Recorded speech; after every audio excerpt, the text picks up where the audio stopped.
E vamos ouvir quem? Vamos ouvir Jamil Chad, gente. Vamos lá.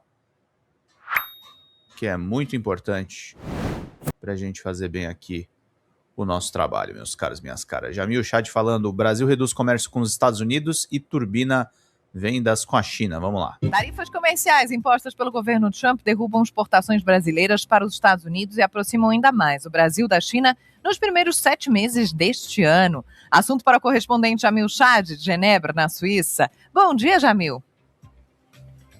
Bom dia, Joana. Bom dia, Felipe. Bom dia a todos.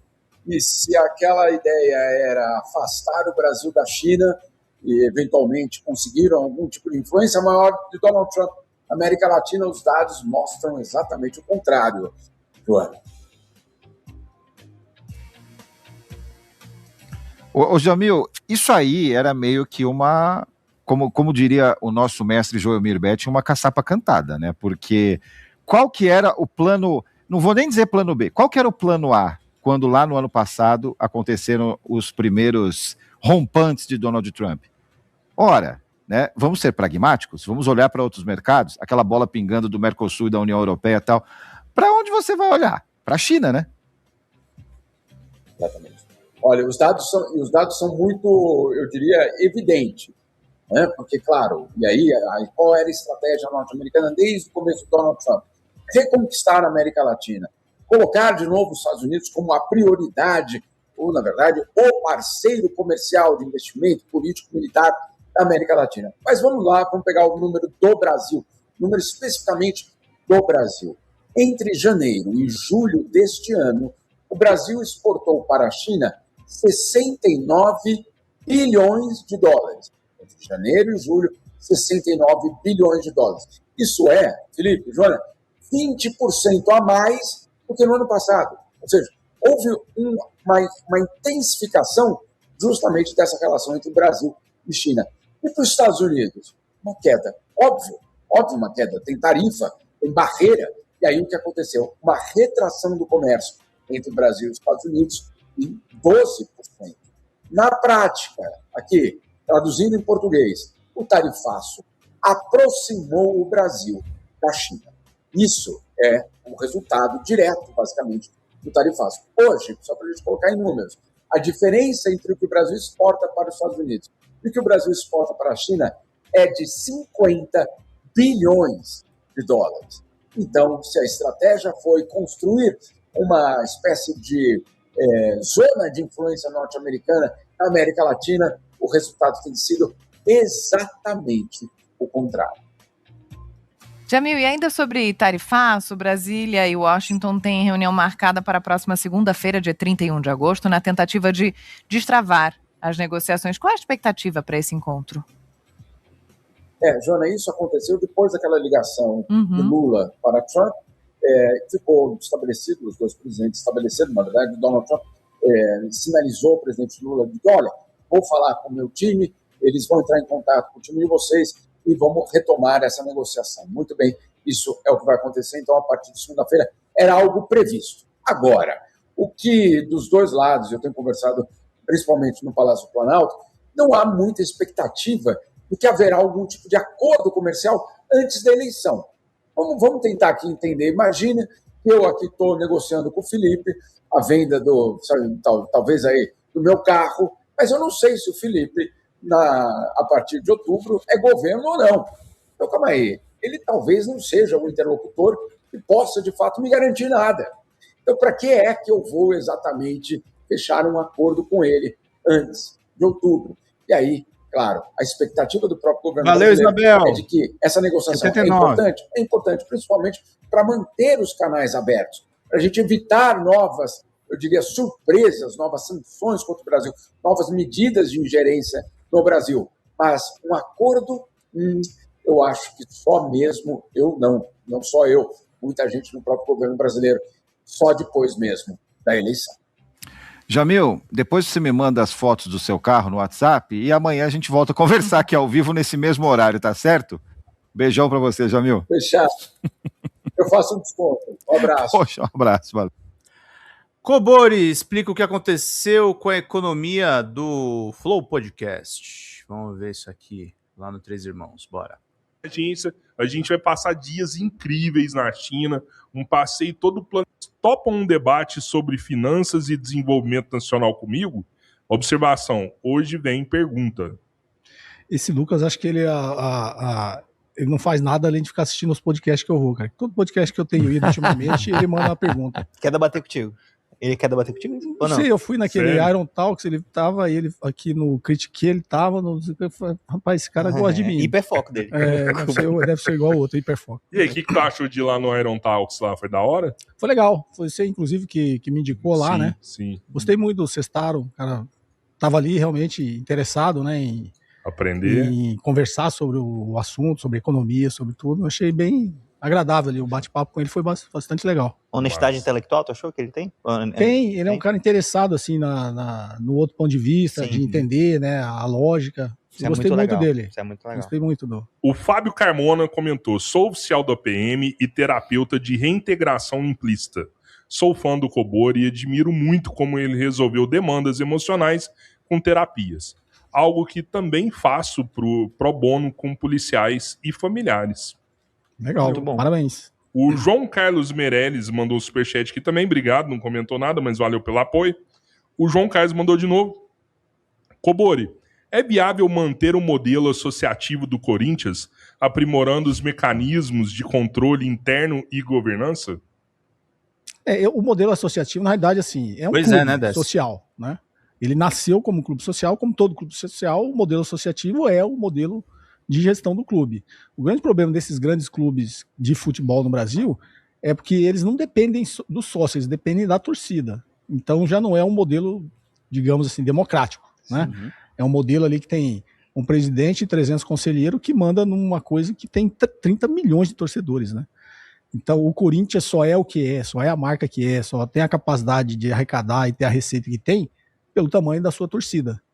Então o modelo associativo, ele não representa mais o que é o clube, né? Não só o Corinthians, como qualquer clube de futebol. Então eu acho que deveria ser revisto, e a pressão da torcida é uma reforma no estatuto, né, para tentar incluir. Já existe uma proposta na reforma do estatuto de incluir pelo menos a Fiel Torcida, que é o programa que existe, da Fiel Torcida, eu sou sócio, que você tá lá, paga uma mensalidade, que na realidade é feito para te dar o direito de comprar o ingresso, né? Comprar o ingresso do Corinthians, que hoje é tudo feito pelo fiel torcedor. E já existe proposta da reforma do estatuto de uma forma de caminhar de incluir mais a torcida nas decisões do clube, de dar poder de voto para quem faz parte do programa Fiel Torcedor. Então, o modelo associativo, do jeito que está, ele não representa mais o que é o clube de futebol, né? O João mandou aqui também: considerando o passivo do Corinthians, está em estágio pré-falimentar, como precificar os ativos do Corinthians, material e imaterial, considerando tal ativo para efeito do cálculo de risco? Na verdade, um ativo, você pegar o Corinthians como um ativo empresarial, é um valuation, né? É a capacidade que o clube tem de gerar caixa no futuro. Sim, fluxo de caixa. A capacidade que ele tem de gerar caixa no futuro, para qualquer empresa que conseguir projetar isso, é o que eu consigo gerar de receita com a torcida do tamanho que a gente tem. Não só com a torcida, com venda de produtos, com a assinatura do fiel torcedor, com venda de direitos de imagem, participação nos campeonatos. Tem uma série de receitas que você dá para projetar, que aí você consegue, teoricamente, chegar no que seria o valor desse ativo empresarial. Fluxo de caixa, para quem não sabe, imagina uma setinha para cima e uma para baixo. Toda vez que entra dinheiro, aí tem gente que faz invertido, né? Toda vez que entra dinheiro, pode subir a setinha. Toda vez que sai dinheiro, para baixo. Então, paguei um jogador, para baixo. Entrou dinheiro do fiel torcedor, para cima. O fluxo de caixa é isso. Quando as pessoas falam, o fluxo de caixa, não sabe, a melhor maneira que eu achei de explicar é isso. Imagina uma conta de uma empresa, toda vez que entra dinheiro para cima, toda vez que sai para baixo. Ou o inverso, né? Tem gente que faz o inverso. Para cima, para baixo, para cima, para baixo. O cara fala, entendi, então entra o salário dia tal e sai. Pois é, esse fluxo de caixa, tu pode botar ele a tempos infinitos, você pode trazer ele a valor presente, fazer estimativa de valuation, enfim. Mais ou menos isso aí que o professor Cobori falou. 79, gente! Quando deu o problema do Flow, eles falaram que não tinha capacidade de gerar caixa, por isso aquele contrato do Monark ali não tinha aquele valor todo, né, porque o Flow realmente não estava monetizando, né, então o Igor acabou assumindo uma dívida muito maior do que o Flow valia, né, mas o número de inscritos e o número de pessoas que assistiam o Flow, que gostavam do Flow, que seguem o Flow, inclusive seguem até hoje. Será que isso não é uma capacidade de gerar caixa? Não, eu assisti a explicação do Igor e eu acho que ele tá certo, tá? Vocês conhecem o Geiger, que é do Critique, que ele era o CEO do Flow na época, né? Então, a explicação do Igor é o seguinte: para quem tem canal no YouTube, você sabe que o número de seguidores necessariamente não gera receita, né? No meu caso, eu tenho muito seguidor que não gera a receita que deveria gerar, porque eu tenho uma outra lógica de fazer, eu não fico fazendo clickbait, eu não falo só do assunto do momento, eu não tenho esse negócio. Então, eu poderia gerar muita receita só com os seguidores, que é a receita que gera com o AdSense, que é o cara assistiu lá, viu uma propaganda inteira, o Google te paga por aquilo, né? Fica com a maior parte, te paga a menor parte. Então, é uma forma de você gerar receita com seguidores, tá? Mas não é a melhor receita no caso desses grandes canais de podcast e de outra coisa. Eles ganham com patrocínio. Né? Então o Flow, na época que aconteceu o evento do Monark, ele ganhava dinheiro com patrocínio. E no dia seguinte ele não tinha mais nenhum. Era 90% ali da receita. Todos os patrocinadores do dia seguinte tinham saído. Você sabe, acho que até esse dia a gente já tinha conversado em off, mas esse dia você viu um vídeo seu explicando do lobby sionista, né? E o que aconteceu no Flow, que eu conversei com o Igor, conversei bastante com o Geiger na época, no dia seguinte, você sabe o poder do lobby sionista. Aquilo que não é de judeu, não tem participação de dinheiro sionista, eles conseguem influenciar, porque de alguma forma eles têm um relacionamento. Então eu vou lá e eu vou cortar o patrocínio aqui, eu sou o dono da Neres e eu sou sionista. Igor, Rodrigão, Robertinho, Pedro, vocês falaram uma merda que amanhã eu cortei meu patrocínio. Aí o Daniel também te patrocina. Só que o Daniel não tem nada a ver. Ele não é judeu, não é sionista.